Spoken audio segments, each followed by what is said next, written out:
अस्सलाम वालेकुम students, welcome to my YouTube channel. आज हम एक्सरसाइज 1.4 का question number 3 and question number 4 solve करेंगे। लास्ट वीडियो में हमने क्वेश्चन नंबर 1 एंड 2 टाइप 1 का सोल्व किया था। अब आप देखें, इस क्वेश्चन को सोल्व करने का मेथड मैंने ये बताया था आपको प्रीवियस वीडियो में भी। अगर आपने वो वीडियो नहीं देखी तो पहले आप वो वीडियो विज़िट करें, उसको देखें अच्छे से और फिर इस वीडियो पे मूव करें।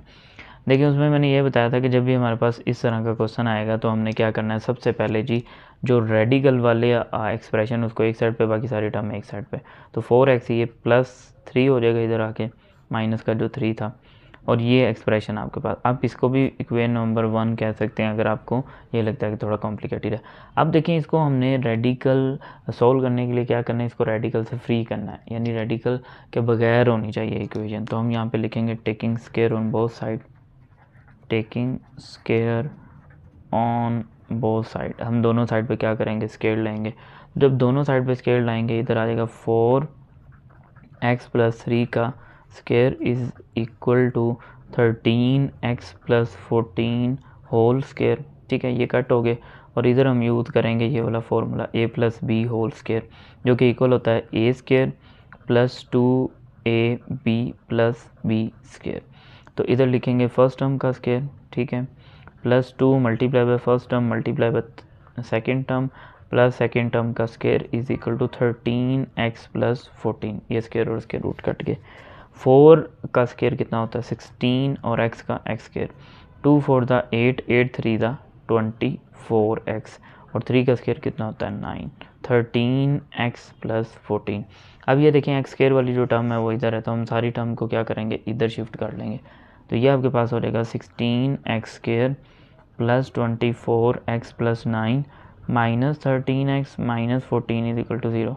16x स्क्वायर 24 में से 13 माइनस किया तो कितना आ गया, +11x, और 9 में से 14 को माइनस किया तो कितना हमारे पास आ गया आंसर, -5।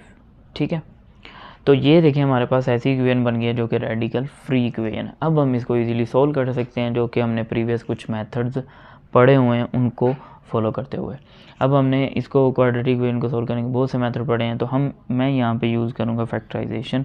फैक्टराइजेशन से जो है तो वो थोड़ा जल्दी हो जाता है। अगर आपको क्वाड्रेटिक या कंप्लीटिंग स्क्वायर अच्छा लगता है या आसान लगता है, आप उससे भी सॉल्व कर सकते हैं। ये देखिए, 16 को मल्टीप्लाई करेंगे -5, फैक्टराइजेशन या मिडिल टर्म ब्रेकिंग भी इसको बोलते हैं।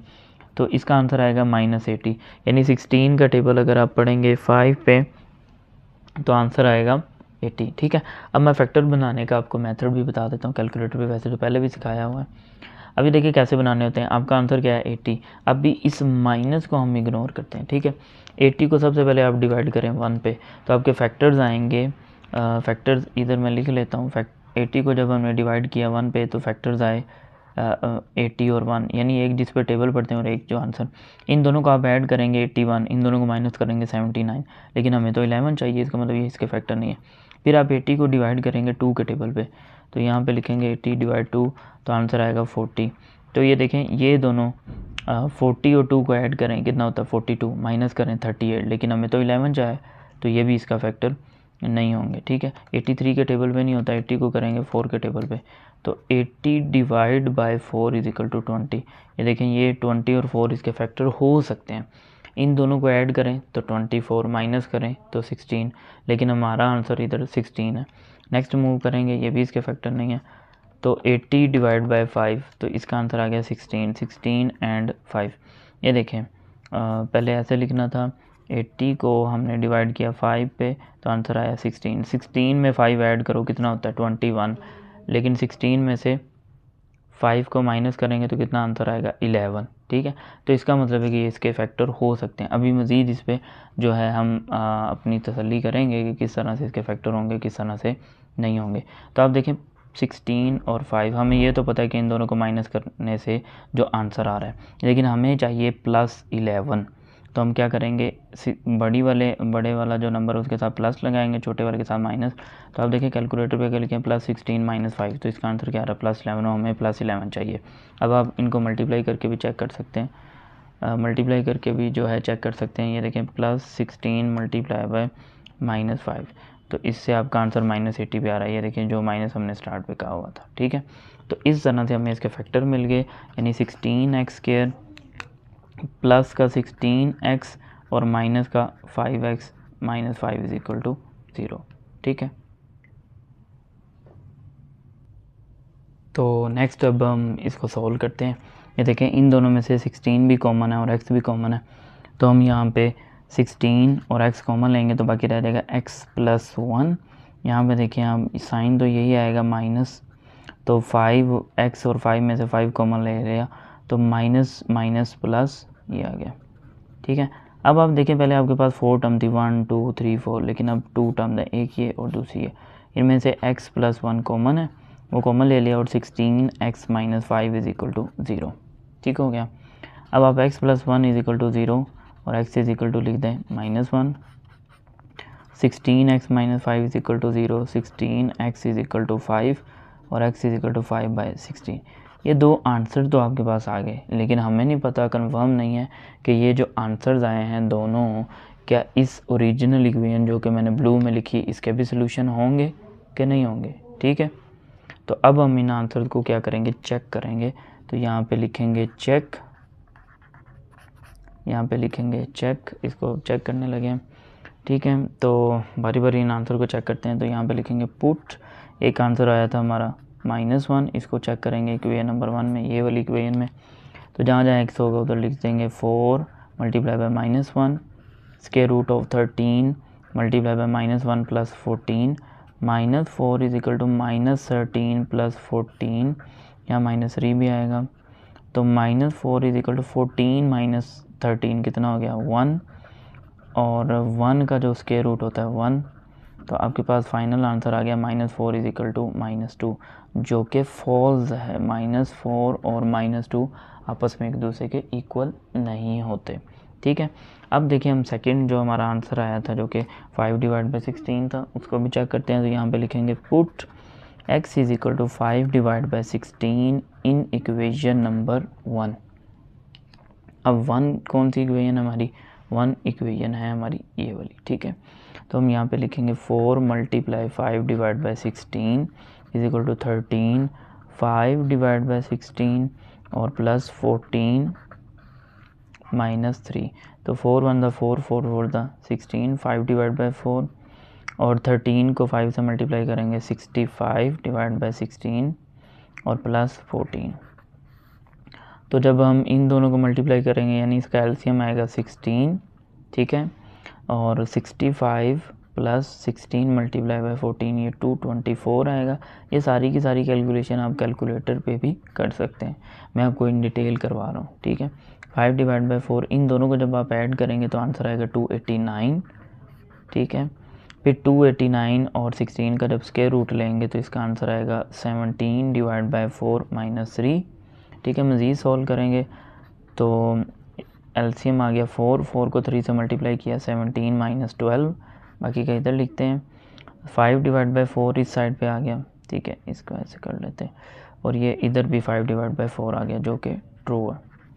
तो यहाँ पे हम इसका लिखेंगे सोल्यूशन सेट। ये देखें पहले वाली वैल्यू ने इसको सेटिस्फाई नहीं किया, तो इसका मतलब है 5/16 इसका सोल्यूशन सेट है, 5/16 इसका सोल्यूशन सेट है। लेकिन जो -1 है वो इसका क्या है, एक्सट्रेनियस सोल्यूशन।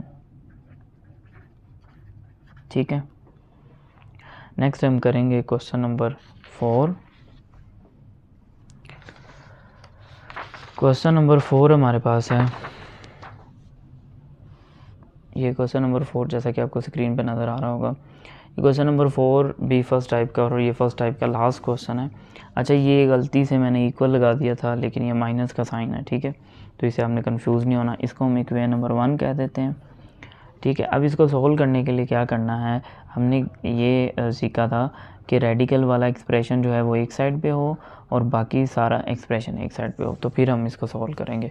अब इसको सोल्व करने के लिए नेक्स्ट क्या काम करना है, रेडिकल फ्री करना है इसको, यानी ये रेडिकल किस तरीके से रिमूव करना है। तो यहाँ पे लिखेंगे taking square on both sides, यानी दोनों साइड पे क्या करेंगे, स्क्वायर ले लेंगे।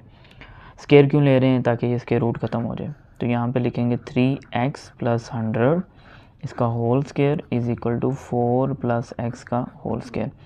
तो ये स्क्वायर रूट कैंसिल हो गया 3x + 100 और इस साइड पे हम ओपन करेंगे फॉर्मूला a + b का, तो ये हो जाएगा फर्स्ट टर्म का स्क्वायर प्लस सेकंड टर्म का square plus 2 multiply by first term multiply by second term 3x + 100, इसको ओपन किया 16, इसको ओपन किया x² और 2 4 द 8x।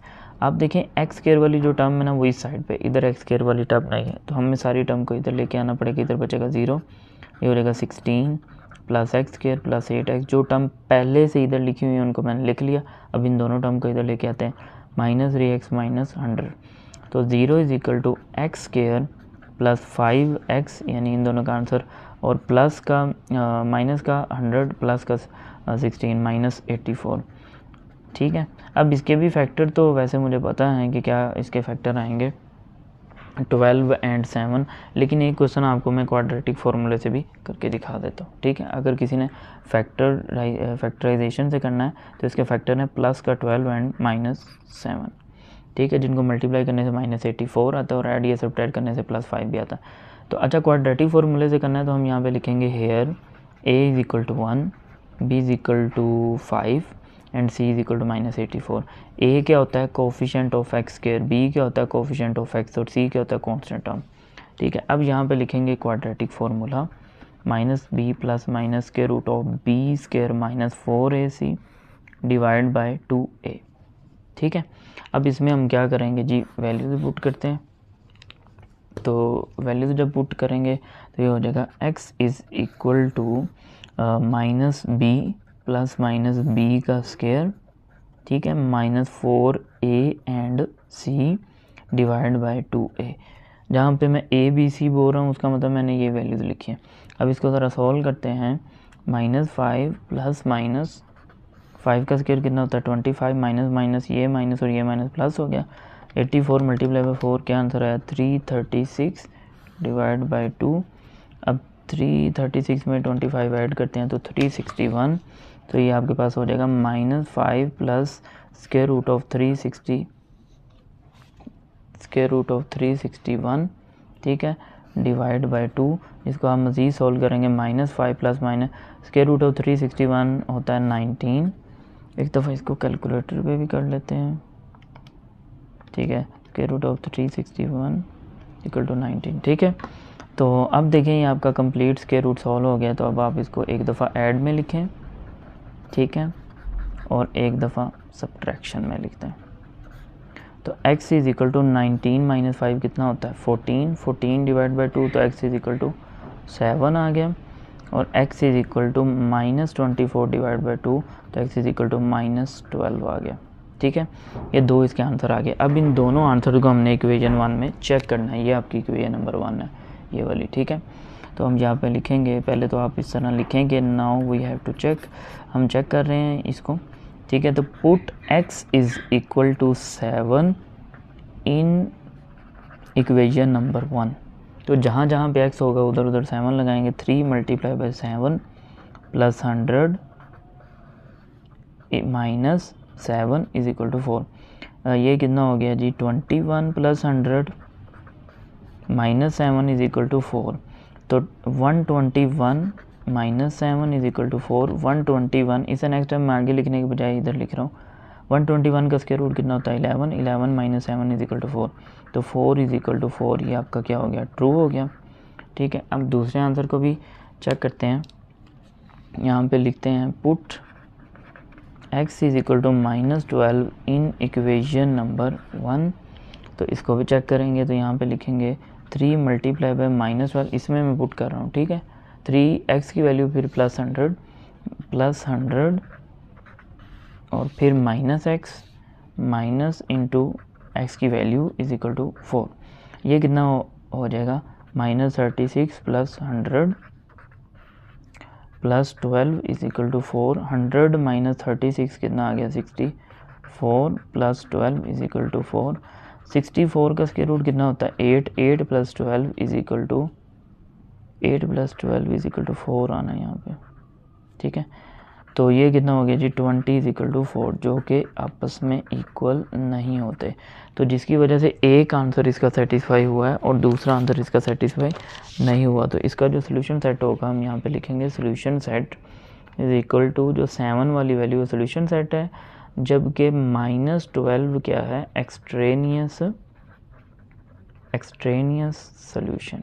ठीक है, तो आज का जो लेक्चर है वो हमारा यहाँ पे कंप्लीट होता है। आज के लेक्चर में हमने एक्सरसाइज 1.4 का question number 3 and question number 4 in detail solve किया है। लेकिन फिर भी अगर आपको किसी टाइप में कोई कन्फ्यूजन है, कोई मसला है, तो आप कमेंट्स में मुझसे ज़रूर पूछें। अगर आप मेरे चैनल पर न्यू हैं तो आप चैनल को ज़रूर सब्सक्राइब करें, ताकि हर नई आने वाली वीडियो से आप फ़ायदा उठा सकें। और अगर आपको अच्छे से कॉन्सेप्ट आपके क्लियर हो रहे हैं, अच्छे से समझ आ रही है, तो आप वीडियोस पे ज़रूर कमेंट किया करें, वीडियोस को लाइक भी किया करें, और अपने जो क्लास फेलोज़ हैं उनके साथ भी चैनल को शेयर किया करें। अल्लाह हाफिज़। इंशाल्लाह नेक्स्ट वीडियो में हम टाइप नंबर 2 एक्सरसाइज 1.4 स्टार्ट करेंगे।